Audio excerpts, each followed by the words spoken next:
اعوذ باللہ من الشیطان الرجیم بسم اللہ الرحمن الرحیم۔ معزز سامعین، السلام علیکم ورحمۃ اللہ وبرکاتہ۔ قرآن مجید فرقان حمید کے ترجمہ اور تفسیر کے ساتھ آپ کے سامنے حاضر ہیں۔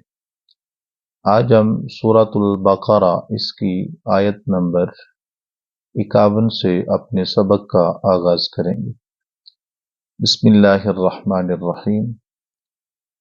وَإِذْ بَاعَدْنَا مُوسَىٰ 40 لَيْلَةً ثُمَّ اتَّخَذْتُمُ الْعِجْلَ مِن بَعْدِهِ وَأَنْتُمْ ظَالِمُونَ۔ اس کا ترجمہ یوں ہے،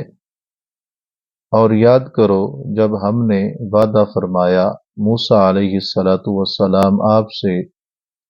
40 رات کا، پھر بنا لیا تم نے بچڑے کو معبود ان کے بعد، اور تم سخت ظالم تھے۔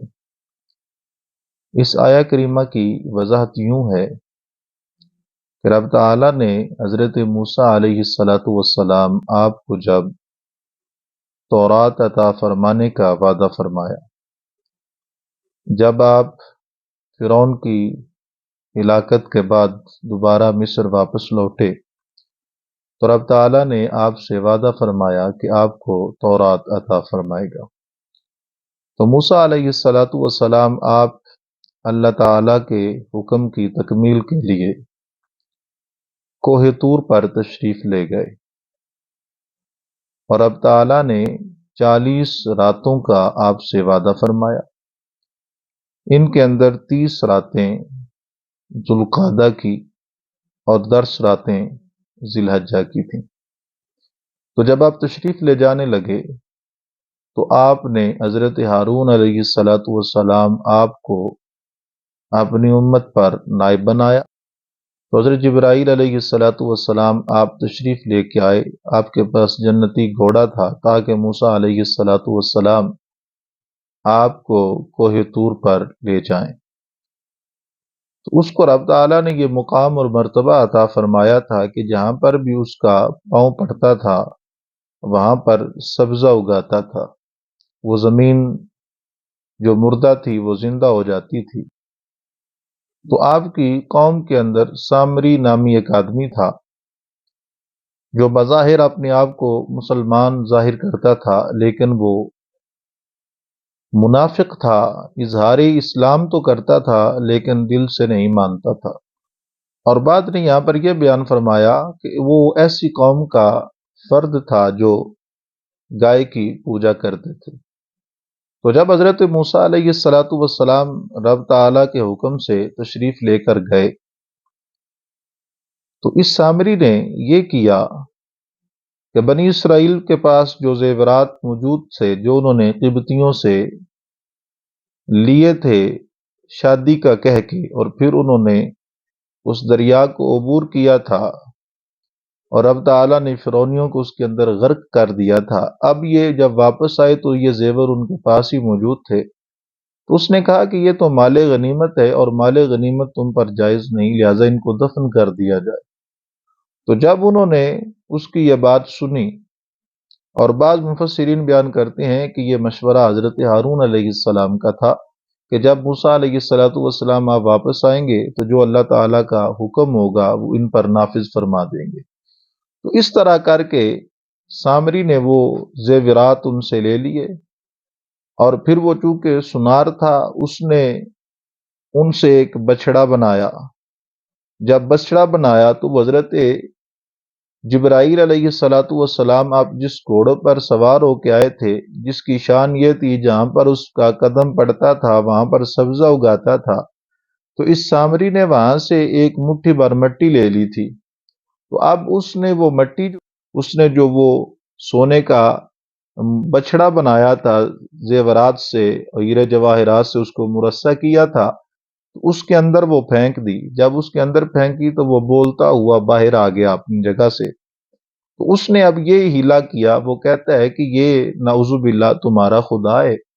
اور موسیٰ علیہ السلام نعوذ باللہ ان کا بھی یہی خدا ہے، تو لہذا تم اس کی عبادت کرو۔ چونکہ ابتداً موسیٰ علیہ السلام آپ کو 30 راتوں کا حکم تھا، پھر رب تعالیٰ نے 10 مزید اس کے اندر 10 راتوں کا اضافہ فرما دیا تھا۔ اب بنی اسرائیل جو ہے وہ دن اور رات کو 2 شمار کرتے تھے، تو جب 20 دن گزرے تو انہوں نے 40 سمجھا کہ 40 کی گنتی پوری ہو گئی اور موسیٰ علیہ السلام اب تشریف لے کے نہیں آئے، تو انہوں نے کیا کیا، وہ سامری کے بہکاوے میں آ گئے اور انہوں نے اس بچڑے کی پوجا شروع کر دی۔ حضرت ہارون علیہ السلام چونکہ آپ نائب تھے، آپ نے کافی منع کیا لیکن وہ منع نہ ہوئے، انہوں نے اس بچڑے کو معبود بنا لیا۔ جب اس بچڑے کی وہ عبادت کرنے لگ پڑے تو موسیٰ علیہ السلام جب تورات لے کے واپس تشریف لائے تو آپ نے دیکھا کہ امت تو مشرک ہو چکی ہے۔ تقریباً 12,000 افراد حضرت ہارون علیہ السلام آپ کے ساتھ ایسے تھے جنہوں نے اس بچڑے کی پوجا نہیں کی تھی۔ تو آپ کا مکالمہ حضرت ہارون علیہ السلام آپ سے ہوا، جس کو قرآن پاک نے دوسرے مقامات پر بیان فرمایا۔ تو جب یہ سارا ماجرا ہوا تو رب تعالیٰ نے اس کو بیان فرمایا کہ ہم نے جب موسیٰ علیہ السلام آپ سے وعدہ لیا تھا 40 راتوں کا، پھر ان کے جانے کے بعد تم نے بچڑے کو معبود بنا لیا تھا، اور یہ جو بچڑے کی عبادت کرنا تھی، اس عبادت کرنے کی وجہ سے تم نے اپنی جانوں پر ظلم کیا تھا۔ اس آیہ کریمہ کے اندر رب تعالیٰ نے اس سارے واقعہ کو مختصر بیان فرمایا ہے۔ تو جب یہ سارا معاملہ ہوا تو اس کے بعد رب تعالیٰ کا فرمان عالیشان یوں ہے، ثم عفونا عنکم من بعد ذلک لعلکم تشکرون، جس کا ترجمہ یہ ہے، پھر ہم نے درگزر فرمایا تم سے اس ظلم عظیم کے بعد، یہ امید کرتے کہ تم شکر گزار بن جاؤ۔ تو جب یہ سارا معاملہ ہوا، موسیٰ علیہ السلام آپ واپس تشریف لے کے آئے اور دیکھا کہ امت کے اندر تو شرک آ گیا ہے، وہ بچڑے کو پوجنے لگ پڑے ہیں، تو پھر رب تعالیٰ نے اپنی رحمت کاملہ کا اظہار فرمایا۔ سزا ان کو ہوئی ان کے اس عمل پر، لیکن رب تعالیٰ فرماتا ہے کہ ہم نے ان کو معاف کر دیا، ہم نے ان سے درگزر فرمایا۔ کس وجہ سے؟ کہ تاکہ وہ شکر گزار بن جائیں۔ اس آیہ کریمہ کے اندر رب تعالیٰ نے جو ان کو معافی عطا فرمائی ہے، اس کا ذکر رب تعالیٰ نے بیان فرمایا ہے۔ اور اس کے بعد رب تعالیٰ کا فرمان عالیشان یوں ہے، وَإِذْ آتَيْنَا مُوسَى الْكِتَابَ وَالْفُرْقَانَ لَعَلَّكُمْ تَهْتَدُونَ، جس کا ترجمہ یوں ہے، اور یاد کرو کہ ہم نے موسیٰ علیہ السلام آپ کو کتاب عطا فرمائی اور حق اور باطل میں تمیز کرنے کی قوت عطا فرمائی تاکہ تم ہدایت پاؤ۔ اس آیہ کریمہ کے اندر رب تعالیٰ نے جو ارشاد فرمایا ہے، وَإِذْ آتَيْنَا مُوسَى الْكِتَابَ، اس کتاب سے مراد تو تورات ہی ہے،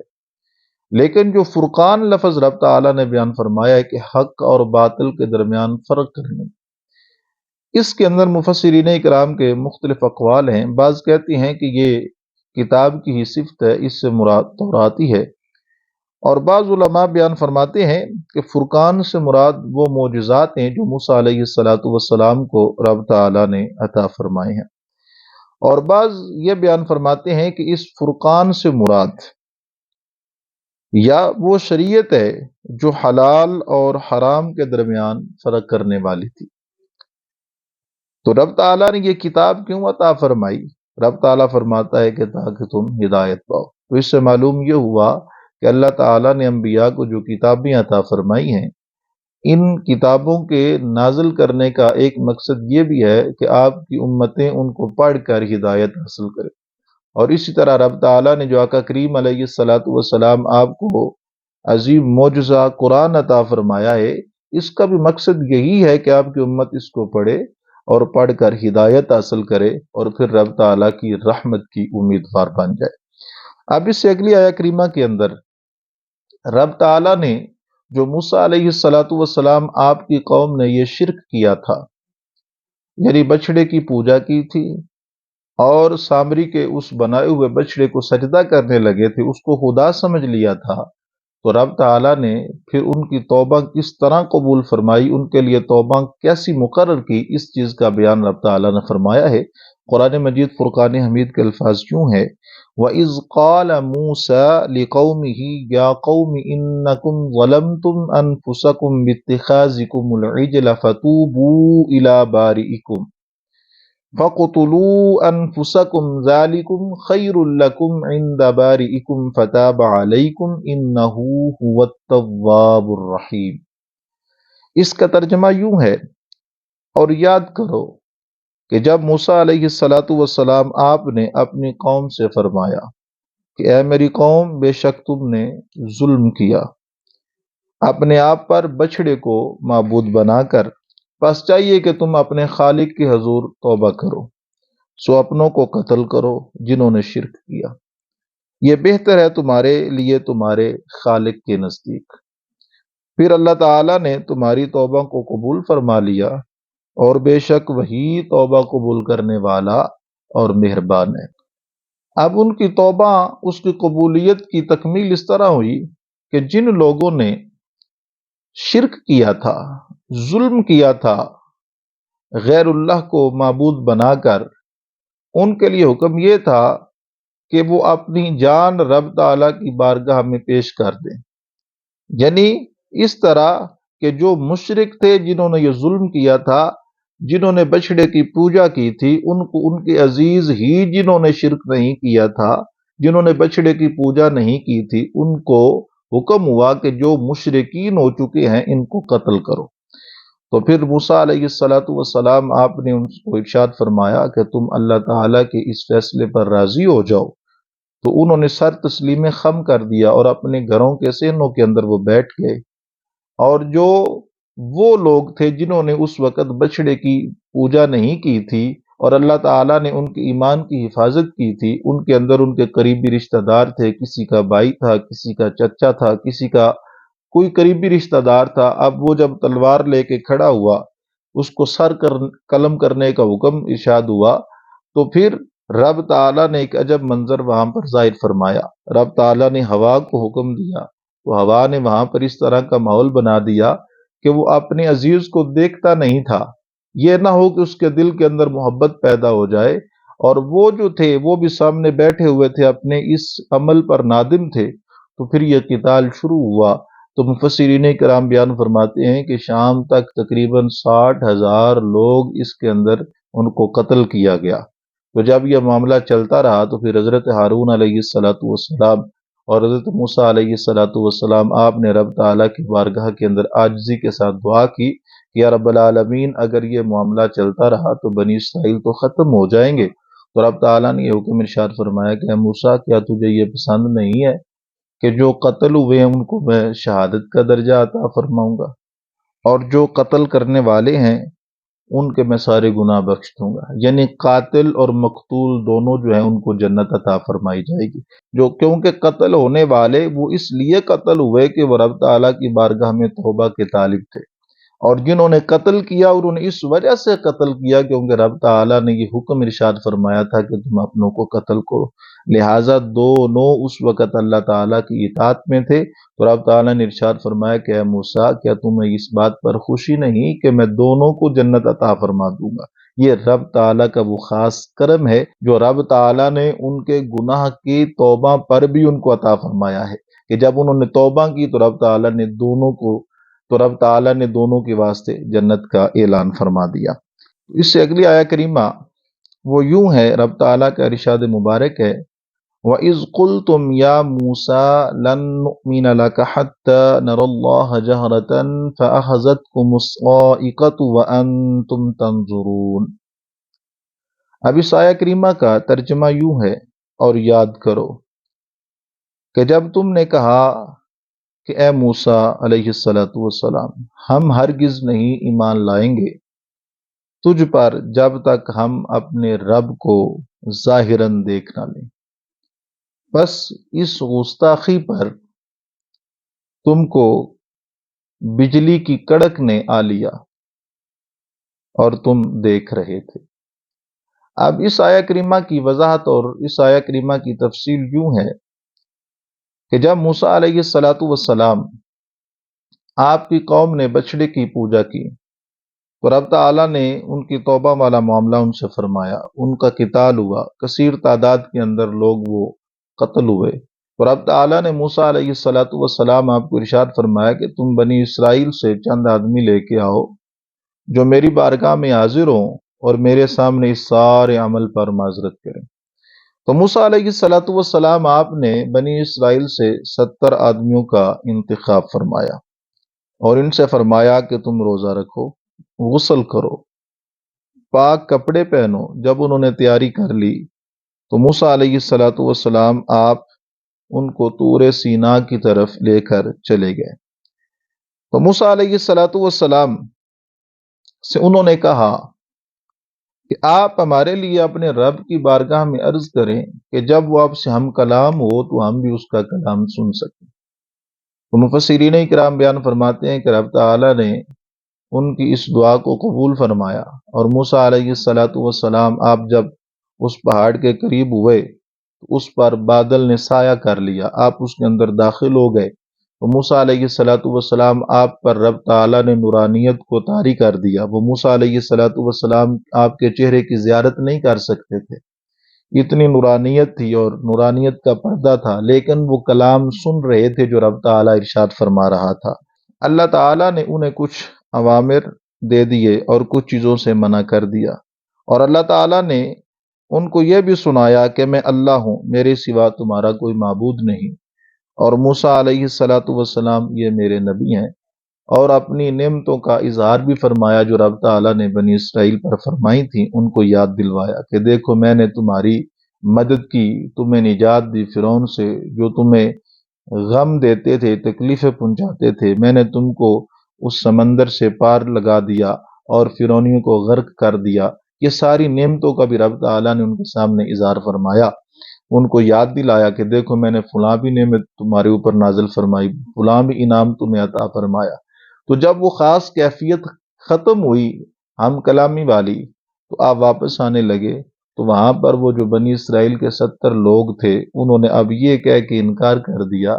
کہ ہم تو آپ کو نہیں مانیں گے